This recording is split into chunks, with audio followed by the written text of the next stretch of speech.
વડોદરા મહાનગરપાલિકા તંત્રની કામગીરી પર સવાલ। ઇલેક્શન વોર્ડ નંબર 4 માં 500 મીટરના વિસ્તારમાં 10 થી વધુ ખાડા ખોદવામાં આવ્યા છતાં પાણીની લાઇનનો ફોલ્ટ ન મળ્યો, જેના કારણે લોકોને 15 દિવસથી પીવાના પાણીની તકલીફ।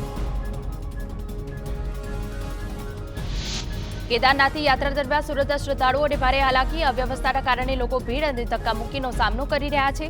સોનપ્રયાગમાં લોકો ભીડના કારણે કલાકો લાઇનમાં ફસાયા। સ્થાનિક પોલીસ પર દુર્વ્યવહારનો આરોપ।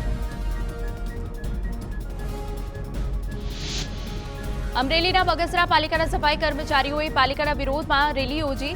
અગાઉ પગાર માટે કરી હતી રજૂઆત અને સત્તાધીશોની મૌખિક બાંહેધરી પણ મળી હતી। કર્મચારીઓએ શહેરના મુખ્ય માર્ગો પર સૂત્રોચ્ચાર કરી વિરોધ કર્યો।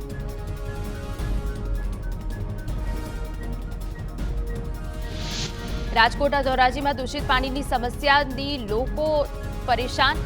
8 થી 10 દિવસે પાણી વિતરણ કરાતું હોવાનો સ્થાનિકોનો આક્ષેપ। પીવાનું પાણી અત્યંત દૂષિત અને દુર્ગંધ મારતું હોવાથી રોગચાળો ફેલાવાનો ભય। અનેક રજૂઆત કરવા છતાં નિરાકરણ ન આવ્યાનો આક્ષેપ। નવસારીમાં 6 મહિનાથી વોટર એટીએમ શોભાના ગાંઠિયા બન્યા। 20 લાખના ખર્ચે મુકાયેલા વોટર એટીએમ છે બંધ હાલતમાં। તંત્રના ગેરવહીવટના કારણે નાણાં પણ પાણીમાં ગયા।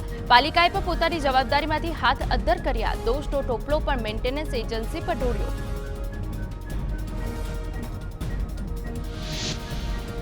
વડોદરામાં સ્માર્ટ મીટરનો વિરોધ હજુ પણ યથાવત। સમા વિસ્તારના લોકો એમજીવીસીએલ કચેરીએ પહોંચી રોષ વ્યક્ત કર્યો। સ્માર્ટ મીટરથી બિલ વધારે આવતું હોવાથી જૂના મીટર પાછા લાવવા માંગ। જૂના મીટર કરતાં 3 ગણું બિલ આવતું હોવાની કરી રજૂઆત।